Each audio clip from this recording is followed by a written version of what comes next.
ان تینوں کے نقوش اس سے بہت ملتے جلتے تھے۔ محمد شفق نہایت جذباتی انداز میں اس کے قریب پہنچا اور میرا بیٹا کہہ کر اسے گلے سے لگا لیا۔ کریم بخش اور رحمت بی بی یہ سب کچھ دیکھ کر پریشان ہو گئے۔ اسد علی کے بیوی بچے بھی دروازے میں کھڑے یہ منظر دیکھ رہے تھے۔ ان کی سمجھ میں نہیں آ رہا تھا کہ یہ سب کیا ہو رہا تھا۔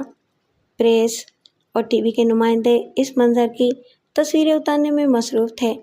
منور علی اور ظفر علی اسد علی کو گاڑی کے اندر لے گئے اور اسے اس کے بچپن کی تصویریں دکھا کر ساری صورتحال سمجھانے لگے۔ سکندر علی دو سادہ لباس پولیس افسروں کے ہمراہ مکان کے اندر چلا گیا اور بوڑھے کریم بخش سے اسد علی کے بارے میں پوچھا۔ یہ میرا بیٹا امیر بخش ہے جی۔ کریم بخش نے اپنے خوف کو چھپانے کی ناکام کوشش کرتے ہوئے کہا۔ آپ پورے گاؤں سے پوچھ لیں جی، سب یہی گواہی دیں گے کہ امیر بخش میرا بیٹا ہے۔ یہ امیر بخش کی ماں رحمت بی بی ہے اور یہ اس کے بیوی بچے ہیں۔ امیر بخش کی ساری زندگی اسی گاؤں میں گزری ہے۔ ہم نے بڑی محنت سے اس کو لکھایا پڑھایا ہے۔ سکندر علی کچھ دیر تک آرام سے سوال کرتا رہا، پھر اس نے ایک پستول نکال کر کریم بخش کے گلے سے لگا دیا اور بولا، بڈھے شرافت سے ساری کہانی سنا دو ورنہ یہ گولی تمہارے گلے کے آر پار ہو جائے گی۔ پولیس آفیسر نے کہا، صاحب بہت بڑے وزیر ہیں، ان کے سامنے جھوٹ نہیں چل سکتا۔ یہ تمہیں قتل بھی کر دیں گے تو ان پر کوئی الزام نہیں آئے گا، اور میں پولیس آفیسر ہوں۔ صاحب کے اشارے پر تمہیں ساری زندگی کے لیے جیل میں بند کر دوں گا۔ کریم بخش بنیادی طور پر سیدھا اور سچا آدمی تھا۔ اس نے اسد علی کو بھی ہمیشہ سچ بولنے کی تلقین کی تھی۔ وہ جھوٹ محض جذباتی جھوٹ تھا۔ اس نے اسد علی کو سگے بیٹوں کی طرح پالا تھا اور اسے بہت محبت کرتا تھا۔ وہ اسے خود سے جدا نہیں کرنا چاہتا تھا، لیکن اس نے بات بگڑتی دیکھی تو سب کچھ سچ سچ بتا دیا۔ وہ چٹھی کہاں ہے جو تھیلے سے برآمد ہوئی تھی؟ سکندر علی نے تحقیرانہ لہجے میں پوچھا۔ میں نے کئی سالوں تک وہ چٹھی سنبھال کر رکھی، مگر جب امیر بخش لکھنے پڑھنے کے قابل ہو گیا تو میں نے وہ چٹھی ضائع کر دی، کیونکہ مجھے ڈر تھا کہ کسی دن وہ چٹھی اس کے ہاتھ نہ لگ جائے۔ سکندر علی نے پولیس آفیسر کے کان میں کچھ کہا اور مکان سے باہر نکل گیا۔ دونوں پولیس آفیسر بھی باہر چلے گئے۔ اسد علی کو اس بات کا یقینی ثبوت مل چکا تھا کہ وہ سکندر علی کا بیٹا تھا۔ اس نے باپ کی زبانی وہ کہانی بھی سن لی جو کریم بخش نے سنائی تھی۔ اتنے میں کریم بخش بھی باہر آ گیا اور ہاتھ جوڑتے ہوئے بولا، بیٹے ہم نے اس لیے تمہیں اصل بات نہیں بتائی تھی کہ تمہیں اپنی ماں باپ کی جدائی کا دکھ ہوگا۔ ہم سے اگر کوئی غلطی ہو گئی ہو تو… اسد علی نے آگے بڑھ کر کریم بخش کو گلے لگایا، بولا، بابا آپ نے مجھے بہت کچھ دیا ہے، اس طرح کی باتیں کر کے مجھے گناہ گار نہ کریں۔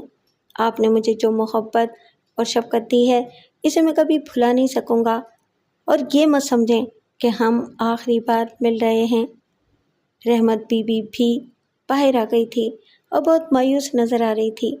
اسد علی اس سے بھی سر جھکا کر ملا۔ اس کے باپ اور بھائیوں کو یہ سب کچھ اچھا نہیں لگ رہا تھا۔ وہ سخت بیزاری سے کریم بخش اور اس کی بیوی کو گھور رہے تھے اور اسد علی کو جلدی چلنے کے لیے کہہ رہے تھے۔ سر آپ کو کچھ انتظار کرنا پڑے گا۔ اسد علی کی سمجھ میں نہیں آ رہا تھا کہ وہ باپ کو کس طرح مخاطب کرے، کیونکہ اس کا ذہن ابھی اسے باپ کی حیثیت سے قبول کرنے پر تیار نہیں ہوا تھا۔ مجھے اسکول کا انتظام کسی کے سپرد کرنا پڑے گا، اس کے علاوہ میرا سامان اور… بھائیوں نے اس کی بات پر کہا لگایا۔ پھر منور علی نے کہا، میرے پیارے بھائی ڈیڈی کو سر کہہ رہے ہو؟ ظفر علی نے کہا، بھائی جان سامان اور اسکول کی فکر نہ کریں، اگر آپ کو پڑھانے کا اتنا ہی شوق ہے تو ہم آپ کو شاندار قسم کا انگریزی اسکول کھلوا دیں گے اور سامان کے لیے پورا اسٹور خرید لیں گے۔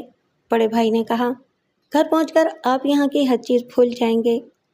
باپ نے کہا، کل تم اپنی پسند کی کار خرید لینا اور جہاں چاہے گھومنا پھرنا، پھر دنیا تمہاری پیروں کے نیچے ہوگی۔ اسد علی کو ان باتوں پر حیرت ہو رہی تھی۔ وہ باپ اور بھائیوں کو بھی حیرت سے دیکھ رہا تھا۔ منور اور ظفر کی رنگت سرخ و سفید، چہرے کی جلد نرم مگر تاثرات سخت تھے۔ اس کے برعکس اسد کی رنگت گندمی، چہرے کی جلد سخت مگر تاثرات نرم تھے۔ وہ بھائیوں کے مقابلے میں دبلا پتلا اور غربت کا مارا ہوا لگتا تھا۔